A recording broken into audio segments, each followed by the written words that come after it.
መከራው ያልፋል ማጣቱ ያልፋል ጭንቀቱ ያልፋል ግድ የላችሁም ታገሱ እግዚአብሔር እንባን ያብሳል የሚጎበኝሽ ቀን አለ ሰይጣን እርጉም ነው እንዳታስቢ አይምሮሽን ውጥር ያረጋዋል ከዚያ በኋላ ገመድ ያዘጋጅልሻል መርዝ ያዘጋጅልሻል ራስን ማጥፊያ ያዘጋጃል ከዛ ስራውን ሰርቶ ትቶሽ ያልፋል ወደ ሌሎቹ ይሻገራል የሰይጣን መናኸሪያ አትሁኑ ወይታብ ወፍኖተ ለሰይጣን ለዲያብሎስ ድል ፈንታ አትስጡት ወዘን በለይር ፀሐይ አቁሩሩ ማተክሙ በቁጣችሁ ፀሐይ አይግባ እግዚአብሔርን ሳትይዙት ወደ አንሶላችሁ አትሂዱ ወደ መኝታችሁ ሙት ራስን አጥፋ ሂድ ራስን ግደል ራስሽን ግደል አጠቅም የሚልሻል ሰይጣን ውሸቱን ነው የራስሽ ጸጉር የተቆጠረ ነው እግዚአብሔር ምድር ላይ ዓላማ አለው እምንኖረው እግዚአብሔር እድሜ ጨምሮልን ብቻ አይንሰላችሁ በእኛ ዓላማ ስላለው ነው በዚህ ምድር ላይ መክሊት የሌለው ማንም የለም ጸጋ ያልተሰጠው ማንም የለም የእግዚአብሔር ረድኤት የማይጎበኘው ማንም የለም ባዶ ቤት ውስጥ ብትሆን ስራ ባይኖርህ ምንም ባይኖርህ ማን አለ ካንተ ጋራ አዎ ብቸኝነት ቢያጠቃሽ ዘመዶችሽ ቢረሱሽ ቤተሰቦችሽ ቢያገሉሽ ጓደኞችሽ ቢንቁሽ የማይንቅሽ ማን አለ ካንቺ ጋራ ሰማይ ድፍን ያለብን ምድር ተከፍታ እንድትውጠን የምንናፍቅበት የጭንቀት ሰዓት ሁላችንም ጋር ይመጣል አማትበን እናሳልፈዋለን ምክንያቱም ማን አለ ከኛ ጋራ ስለዚህ ሂድ ሙት አድርግ አጥፋ አንድ ግደል ሙት የሚልን አትስማው አማትብ ወይታብ ወፍኖተ ለሰይጣን ለዲያብሎስ ድል ፈንታ አትስጡት አትፍቀዱለት ሰይጣንን አትስሙት ወበልወለ እግዚአብሔር ወእንበየ በልወለ ሰይጣን ቅረቡ በእግዚአብሔር ወይ ቀርበክሙ ነው ሰይጣንን እንቢ በሉት እግዚአብሔርን እሺ በሉት ነፍስ ግደል የሚለውን እንቢ በለው ዘረኛውን የሚልህን እንቢ በለው ወንድምህን ጥላ የሚልህን እንቢ በለው በጽናት እግዚአብሔርን አትጠብቀው አይደርስልህም የሚልህን እንቢ በለው አልሰማህም በለው እግዚአብሔር ያውቀኛል በል ዳነ ምስኪን ነህ ማንም አያስታውስም አይ ሰዎች ናቸው የሚረሱ ማን ይረሳ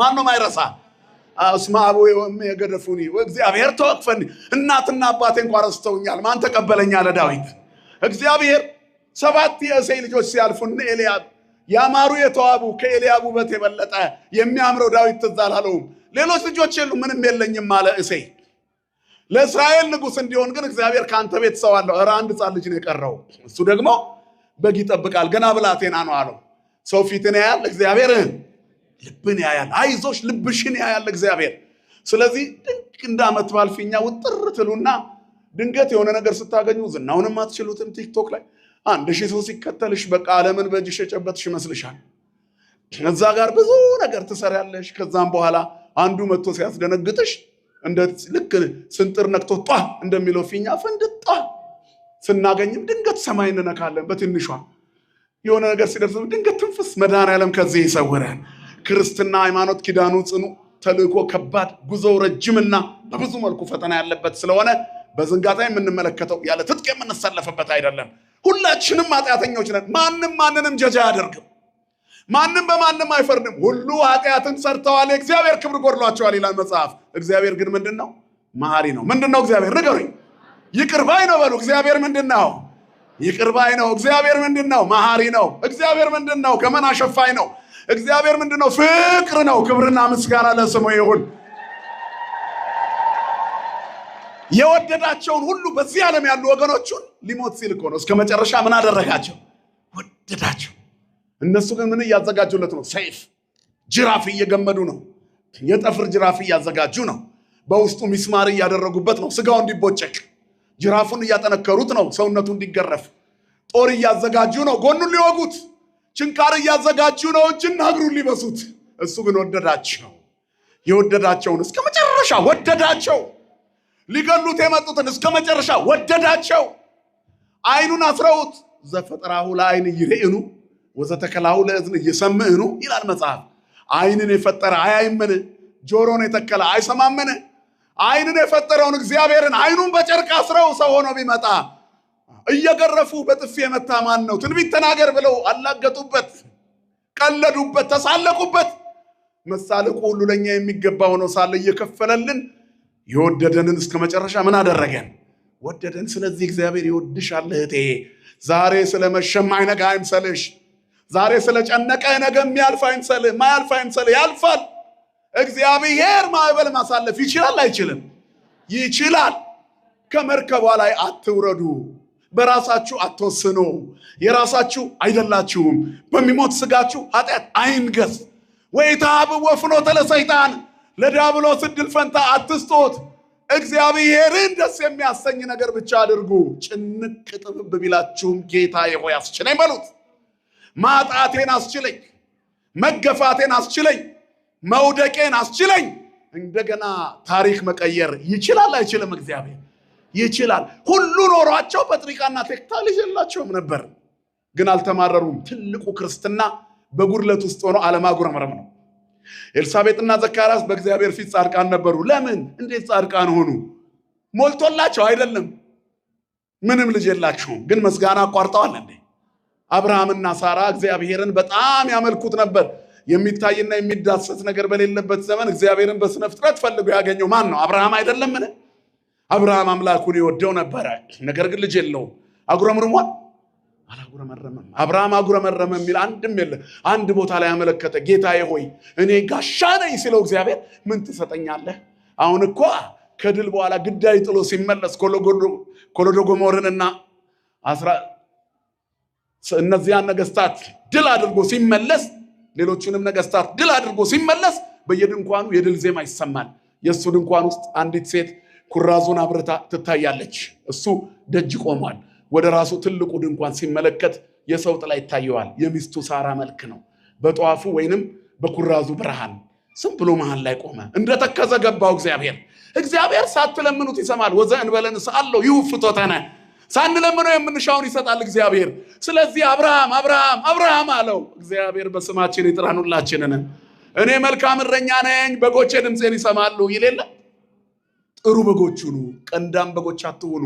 የምትዋጉ አትሁኑ፣ የምታጉረመርሙ አትሁኑ፣ የምትማረሩ አትሁኑ፣ እግዚአብሔር ትቶኛል የምትሉ አትሁኑ። አታጉረምርሙ። በማጣትህም ውስጥ እግዚአብሔር አይተውህም። ምንም ባይኖረን እግዚአብሔር ካለን ይበቃል። ምንም እንኳን በለስ ባታፈራ፣ ከወይን ሐረግ ፍሬ ባይገኝ፣ የወይራ ስራ ቢጎድል፣ እርሻዎች መብልን ባይሰጡ፣ ላሞች በረት ውስጥ ባይገኙ፣ በጎች ጋጥ ውስጥ ባይገኙ፣ እኔ ግን በማን ደስ ይለኛል አለ ነብዩ። በእግዚአብሔር ደስ ይለኛል። ትንቢተ ዕንባቆም ምዕራፍ 3 ቁጥር 15 እኔ በእግዚአብሔር ምንም ባይኖረኝ እግዚአብሔር አለ። አይተውሽም። እግዚአብሔር ድፍን ብሎ ማይነጋ የሚመስሉ ብዙ ሌሊቶች ነግተው የለ። አሁንም ገና ብዙ የሚያስጨንቁ ነገሮች በህይወታችን ይመጣሉ፣ ግን እግዚአብሔር ያነጋል። በሱ ፈቃድ የነጋ ደግሞ የበለጠ ምን ይሆናል? ይደምቃል። ስለዚህ አብርሃም እዚያ ሆኖ ዝም ብሎ ቆሟል፣ ግን አልተማረረም። ትካዜ ግን አለው። በማጣቱ ደስ የሚለው ማንም የለም። የፈለገ ቢያዝን ግን እግዚአብሔር ላይ አጉረመረመም። ለእኔ ምንን ትሰጠኛለህ አቤቱ ጌታዬ ሆይ አለ ጋሻዬ ከሆንክ። አምላኬ ሆይ ለእኔ ምንን ትሰጠኛለህ? እነሆ እኔን የሚወርሰኝ አሁን እዚህ በቤቴ የተወለደው ነው። እኔ እኮ ምንም የለኝም። እስኪ ወደ ሰማይ ተመልከታል። ሲጨንቃችሁ ወደ ሰማይ ተመልከቱ። ስታጡ ወደ ሰማይ ተመልከቱ። ከሰማይ በረከት ይመጣል። በጎ ስጦታና ፍጹምን በረከት ከየት ነው ይላል? ከሰማይ ነው፣ ከላይ ነው። ስለዚህ ለበጎ ስጦታ ለፍጹም በረከት ሲጨንቃችሁ ሰማይ እንጂ ራስን ወደ ማጥፋት አትሩጡ። እናንተ የራሳችሁ አይደላችሁም። በሚሞት ስጋችሁ ኃጢአት አይንገስ። ማነሽና ነው አንቺ ለራስሽ መርዝ የምታዘጋጂው? ያልሰራሽውን እንድታፈርሽ ማን ፈቀደልሽ? ያልሰራውን እንድታፈርስ ማን ፈቀደልህ? ራስህን የሰራው አንተ ነህ አይደለም። የሌላ አታፈርስ፣ የእግዚአብሔር እኮ ነው። የእግዚአብሔርን መቅደስ ማንም ሰው ቢያፈርስ እግዚአብሔር እሱን ያፈርሰዋል ይላል ሁለተኛ ቆሮንቶስ ምዕራፍ 6 ቁጥር 18። እናንተ የእግዚአብሔር ቤተ መቅደሶች ናችሁ። ጨለማ ከብርሃን ጋር ህብረት የለውም። ክርስቶስን ከቤልወር ጋር ማን ያወዳድረዋል? የእግዚአብሔር ቤተ መቅደስ ቅዱስ ነው፣ ያውም እናንተ ናችሁ። ማንም የእግዚአብሔርን ቤተ መቅደስ ቢያፈርስ እግዚአብሔር እሱ ምን ያደርገዋል? ያፈርሰዋል። ማንም ሰው ራሱን ቢያጠፋ ወደ እግዚአብሔር አይሄድም። ምንም ስላሸበሸብን፣ ስለዘመርን፣ ስለቆረብንም ቢሆን ይህንን ካደረገን እግዚአብሔር ይቆጣል። ከዚህ ክፋት መድኃኔዓለም ይጠብቀን፣ ኃጢአትን ከኛ ላይ ያርቅልን። ስለዚህ እግዚአብሔርን መጠበቅ ነው። ጠብቁት፣ እግዚአብሔር ይሰጣል። ስለዚህ አብርሃምን ወደ ሰማይ ያለው፣ ወደ ሰማይ ሲያይ ሰማይ በከዋክብት ሞልቷል። ቁጠራቸው አለው፣ አልችላቸውም። ወደ ምድር አሸዋ ተመልከት፣ ቁጠራቸው፣ አልቆጥራቸው። ዘርህ እንዲህ ይበዛል። ቸር ያሰማን መድኃኔዓለም። ክብርና ምስጋና ለስሙ ይሁን። ያላጉረመረመ ይሸለማል ነው። የመጨረሻ ስጦታ በጽናት መጠበቅ ነው። ስለዚህ ድል የሚነሳው ይህን ፈተና የሚያሸንፍ በሁለተኛው ሞት አይጎዳም አይደል? እንዳንጎዳ እግዚአብሔር ይጠብቃል። በመጨረሻ ጴጥሪቃና ቴክታ ያለማጉረምረም ስለኖሩ ህልም አዩ ነው መጽሐፉ። ስለተተረከላችሁ ይህን ብዙ አልሄድም። እንቦሳዋ አንበሳ እየወለደች ስድስተኛዋ አንበሳ ናት። ሰባተኛ ጨረቃን ወለደች። ጨረቃዋ ደግሞ ምን ወለደች? ፀሐይን ወለደች።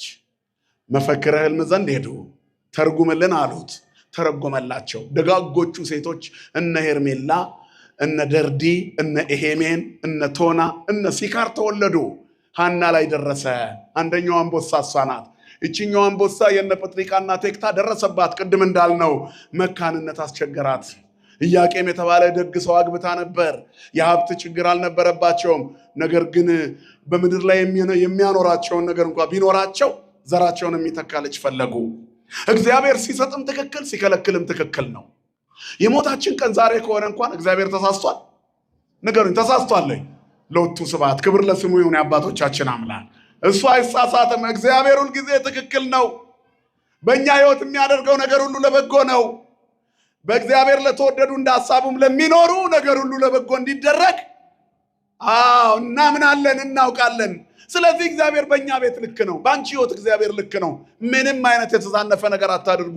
ያልፋል መከራው፣ ሐዘኑ ያልፋል፣ ጭንቀት፣ ችግሮች ያልፋሉ፣ የጨለመው ይነጋል።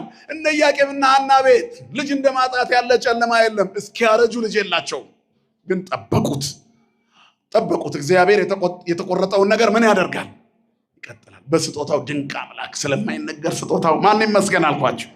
እግዚአብሔር ይመስገን። ሐናና ኢያቄም ቤት የሚመጣው ለነሱ ብቻ ሳይሆን ለምድሪቷ ሁሉ ልዩ በረከት ሊሰጥ፣ ለዓለም መዳን ምክንያት የሆነች በረከት ሊሰጥ፣ ማንም የማይሸከመውን የምትሸከም እናት፣ ከኪሩቤል በላይ የምትደነቅ፣ እነሱ 4 ሆነው የተሸከሙትን መንበር እሷ ግን በመንበሩ ላይ የተቀመጠውን ብቻዋን በማህፀኗ ልትሸከመው። መንበሩን ሲሸከሙ እሳተ መለኮቱ እንዳያቃጥላቸው ፊታቸውን እግራቸውን ሸፍነው ነው።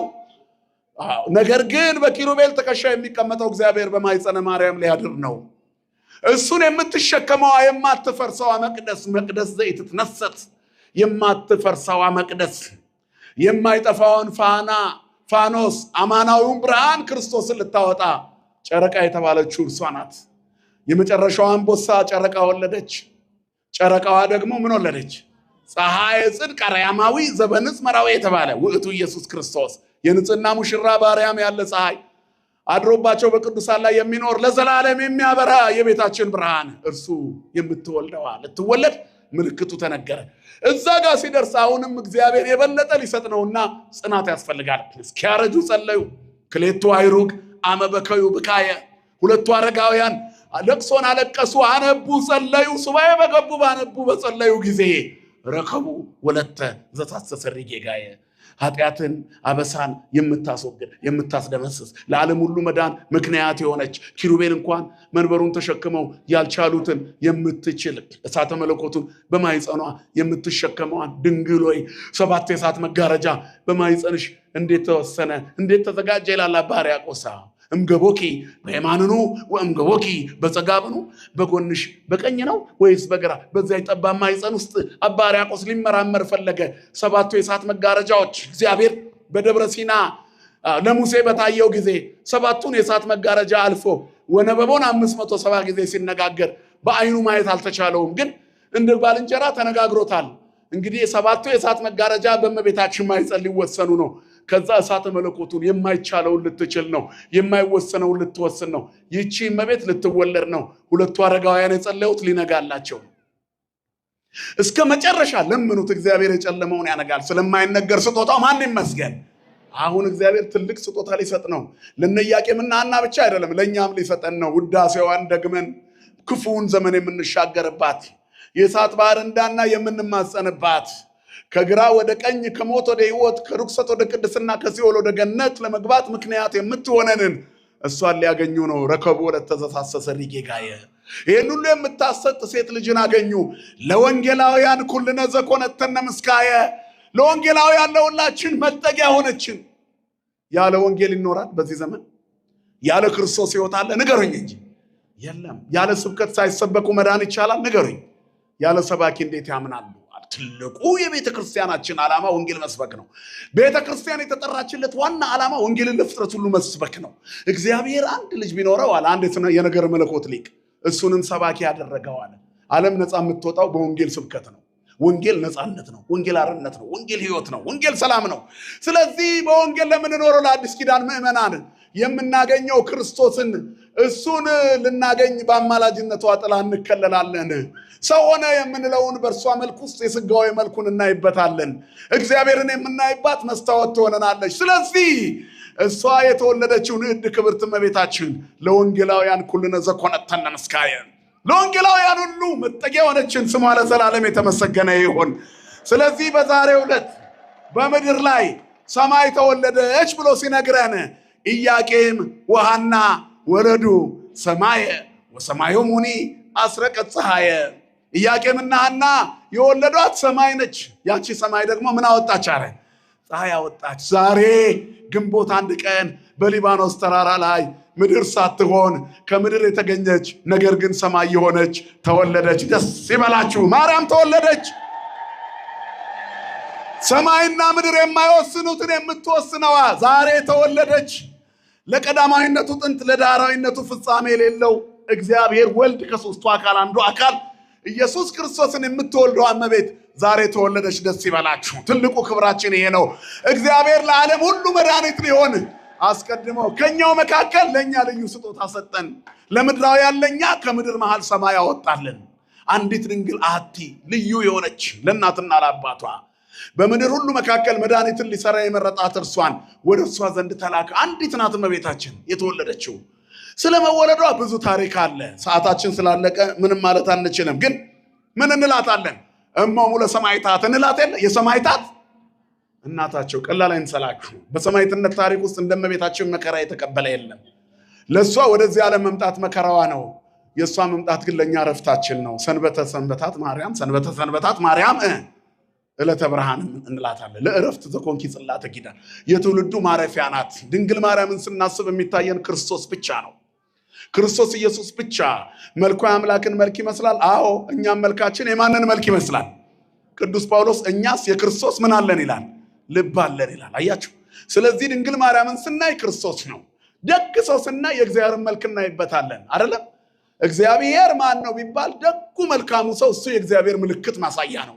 እኛ የእግዚአብሔር መቅደሶች ነን ማለት የእግዚአብሔር የክብሩ መገለጫዎች ነን፣ ማሳያዎች ነን። እሷ ደግሞ ይበልጥ እግዚአብሔር የሚታይባት ናት። የሥጋዊ መልኩ እሷን ይመስላል። እግዚአብሔርን ያየ አንድስ እንኳን የለም አይደለም የሚለው መጽሐፍ። ለእግዚአብሔርሳ አልቦ ዘርእ የሆነው እግዚአብሔርን ያየው አንድስ እንኳን የለም። ነገር ግን በአባቱ እቅፍ ያለ አንድ ልጁ ተረከው። በምን? በሥጋ ማርያም መጥቶ። ስለዚህ ይህች እመቤት ልትወለድ ገና ስትጸነስ አረጋውያኑ እንደ አዲስ ሆኑ ይላል። በስተርጅና አይደል የለመኑት? ጽንሰትኪ መራ አረጊት ወላ አረጋዊ ከብካቡ። ጽንሰትሽ ያንቺ መጸነስ በአረጋዊቷን ሐናን ሙሽሪት አደረጋት። አረጋዊውን ኢያቄምን ደግሞ ወደ ጫጉላው እንደሚገባ አዲስ ሙሽራ አደረገው። የእርጅናችን መታደስ ገና ስትጸነስ ወላጆቿን አደሰች። ስሟ ለዘላለም የተመሰገነ ይሁን። ፍጥረት ሁሉ የሚታደሱባት ወብኪ ታደሰ ቀዳሜ ኩሉ ፍጥረት፣ የፍጥረት ሁሉ መጀመሪያ በአንቺ ታደሰ የምንላት አማላጃችን፣ እናታችን፣ ርሪቷ፣ ንጽሕቷ ስሟን ስንጠራ አፋችን በበረከት ሙልት የሚልባት ድንግል ማርያም ገና ስትጸነስ እናትና አባቷን ወጣት አደረገቻቸው። ስሟ ለዘላለም የተመሰገነ ይሁን። ከዚያ ቀጥሎ የሕዝቡ ሁሉ እርጅና የእግዚአብሔር ሕዝብ እርጅና የሚታደሱባት ልትሆን እንተ ተሐደሰ ብኪ ለእግዚአብሔር ውርዙተ ሕዝቡ። የሕዝቡ እርጅና የእግዚአብሔር ሕዝብ እርጅናው ባንቺ ታደሰ። ናዛዚትነ እምሐዘን ወኃይለ ውርዙትነ እምርሳን በማይጸንኪ ተጸውረ ብሎ የመዋዕል ሕፃን እንሌለ ሁል ጊዜ የሐዘናችን መጽናኛ የእርጅናችን መታደሻ በማይጸንሽ ውስጥ ዘመን የማይቆጠርለት ጥንትም የነበረ አሁንም ያለ ወደፊት የሚኖር እግዚአብሔር ባንቺ ተከተመ፣ በማይጸንሽ ባንቺ ተጸነሰ። የማይቻለውን የምትችለዋ የእርጅናችን መታደሻ እርሷ በሐና ማይጸን ተጸነሰች። የእግዚአብሔር ፈቃድ ሆነ። ይሄ ነሐሴ 7 ቀን ተከናወነ። ክብርና ምስጋና ለአምላካችን ለእግዚአብሔር ይሁን። ሐና በማይጸኗ እመቤታችንን እንደጸነሰች አንድ ተአምር ተገለጠ። ይህን ብቻ ነግራችኋለሁ። ብዙ ነው ታሪኩ። ሳሚናስ የሚባል የሐና አጎት ያሳደጋት ሞተ። ትወደው ነበርና የተኛበት ቃሬዛ ላይ ደገፍ ብላ ብታለቅስ የሐና ሆድ አስከሬኑን ነካ። ብድግ ብሎ ተነሳና የሰማይ የምድር ንግሥት ሆይ ሰላም ላንቺ ይሁን አለ ይላል። ክብርና ምስጋና ለአምላካችን ይሁን። በዚያ ያሉ ሰዎች አይሁድም ነበሩና ምን አየህ አሉት። ከመነሳቱ ይልቅ ያደረገው ነገር አስደነቃቸው። አይሁድ ግብዞች ናቸው። ለሰው የተሰጠው ሁሉ የኔ ካልሆነ የሚሉ አሉ። እንዲህ አይነት ሰው አለ እኮ እያለው ሌላውን ለመያዝ የሚሮጥ ሰው አለ። አሁን እኮ እውነት እንደ ሁሉንም ነገር እኮ ያስቸገረው እኮ ለብዙ ነገር መሰናክል የሆነው እኛ ነን። ሼኮቹም እኛ፣ ቄሶቹም እኛ፣ ጳጳሶቹም እኛ፣ ዑለማዎቹም እኛ፣ ዲያቆኖቹም እኛ፣ መድረሳዎቹም እኛ፣ ፓስተሮቹም እኛ፣ ካዳሚዎቹም እኛ፣ ሁሉንም ይዘናል። ጥንቆላውም ላይ አለን። እስቲ ቲክቶካችሁ የጫናችሁትን ወደኋላ ሄዱ። እንክርዳዱንም ስንዴውንም አሰሱንም ገሰሱንም ሲያግበሰብስ የሚሆን ነው የምታየው። እንዴት እግዚአብሔር ይሆናል? የሆነ ቀን ሰባኪ ሆነው በንግግሩ አንዱን ካልሰበርኩ ይላል።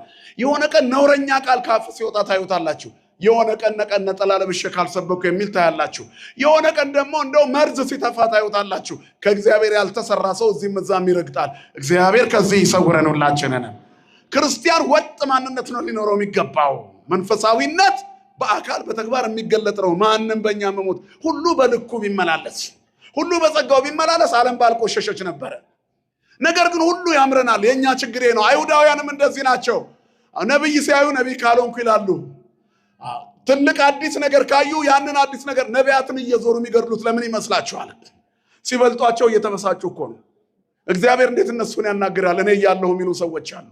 በአንድ ወቅት ይሄ እኮ የሙሴ የት ማርያምና አሮን ላይ ደርሶባቸው ነበር አይደል? ይሄ ቅንዓት አብሮ የመጣ እኮ ነው። ወንድማቸው ሙሴ እግዚአብሔር ስላናገረው ሙሴ ማን ነው አሉ። አረ ማን ነው ሙሴ? እግዚአብሔርን ከኛ ጋር የሚያመልክ አይደል? ከሙሴ ጋር እንዲነጋገር ከኛ ጋር ይነጋገር የለ? ማን ስለሆነ ነው ሙሴ? ከሱ እንሻላለን አሉ። 570 ጊዜ ወነበቦን ከእግዚአብሔር ጋር የሚነጋገር መጽሐፍ ሰው ከባልንጀራው ጋር እንደሚነጋገር ሁሉ እግዚአብሔርን ከሙሴ ጋር ይነጋገር ነበር ይላል። ክብርና ምስጋና ለአምላካችን ይሁን። እንዴት አይነት ጸጋ ነው! ስለዚህ ይሄ ሲሆን ማርያምን እግዚአብሔር በለምጽ መታት። ቅናት አጥንትን ያነቅዛል ይላል መጽሐፍ። ከመንፈሰ ቅናት እግዚአብሔር ይሰውረን። ከኃጢአት ከሰይጣናዊ ቅናት ማለት መንፈሳዊ ቅናት እንደሱ በሆንኩ ያሰኛል። ሰይጣናዊ ቅናት ግን እሱን ካላጠፋሁት እንላለን። ቦታውን ግን አናገኘውም። የጸጋ ስጦታ ይለያያል። የተሰጠኝን ይዤ ወንድሜን በወደው የወንድሜ በሱ በኩል ይደርሰኛል፣ የኔን ደግሞ እርሱ ያገኘዋል። ምን አለ ተደጋግፈን ብናልፋት? አንዱ ሌላውን ባይነጥፈው ምን አለ? አንዱ ሌላውን ባይገፋ ምን አለ? ተላላፊ በሽታ በዛ፣ ከሚያድነው የሚያሰናክለው በዛ። ሁሉም ራሱን የሚያይስ ራስ ወዳድ ሆነ። አይሁዳዊነት ይሄ ነው። ከዚህ ይሰውረን መድኃኔዓለም። ለዚህ እኮ ነው ቅዱስ ጳውሎስ በጣም ተበሳጭቶ የአይሁዳዊ ብልጫው ምንድን ነው? የመገረዝ ጥቅሙ ምንድን ነው? ግዝረትንና አይሁዳዊነትን ብቻ ይዛችሁ፣ ዘረኝነትና ስርዓት ብቻ ይዛችሁ ዋናውን መዳን ረሳችሁት አለ። ትልቁ መገረዝ አለመገረዝ አይጠቅምም። በክርስቶስ የማመን በኢየሱስ ክርስቶስ የመኖር በጥምቀት ልጅነት የመታደስ በአዲሱ ተፈጥሮ የመቆም አሮጌ ሰውነት የማውለቅ የቤተ መቅደሱን ጉልላት እያዩ ማድነቅ ከቤተ መቅደሱ የሚፈሰውን የህይወት ቃል እየሰሙ ማደግ። ይሄ ነው የሚያስፈልገው። የአይሁዳዊ ብልጫው ምንድን ነው? አያቴ በጣም ሊቅ ነበሩ፣ አባቴ እንደዚህ ነበሩ፣ ቅድመ አያቴ የጃንሆይ ንስሐ አባት ነበሩ እያልክ ብትቆጥር ይሄ ሁሉ በቆጠራ መንግስተ ሰማያት አይገባም። ክርስትና በዘር የሚሰጥ ርስት ጉልት አይደለም። ክርስትና የሚጣፍጠው ሲናገሩ ሳይሆን ሲኖሩት ነው። ስለዚህ በውርስ የምናገኘው የለም። አባቴ እንዴት ያሉ ሊቅ ነበሩ፣ በቃ ነበሩ፣ አልፈዋል። ለአንተ ከሳቸው የደረሰ ነገር ካለ ደግነታቸው ለሌሎች ስጥ። ብዙ ሰው የህይወት ታሪኩን ያሳትማል። እሱ ጋር ሲደርስ ምንም አታገኙበትም። የኔ እናትና የአባቴ ታሪክ ጣፋጭ ሊሆን ይችላል። እኔ ጎምዛዛ ከሆንኩኝ ተቋርጧል ትውልድ አይደለም እንዴ? የተቆረጠ ትውልድ ከመሆን መድኃኔዓለም ይሰውረን። የአባቶቻችን ልጆች የመሆናችን ምስጢር በብዙ በረከት መኖር ነው። አይሁድ ግን የአባቶቻቸው ልጆች ናቸው። የገዳዮች ልጆች ናቸው አይሁድ። የገዳዮች የአባቶቻቸው ልጆች። እናንተ የአባቶቻችሁን ከረጢት ሙሉ ይላቸዋል ጌታ እኮ ነው። አባቶቻችሁ ነቢያትን ገድለው ነበር።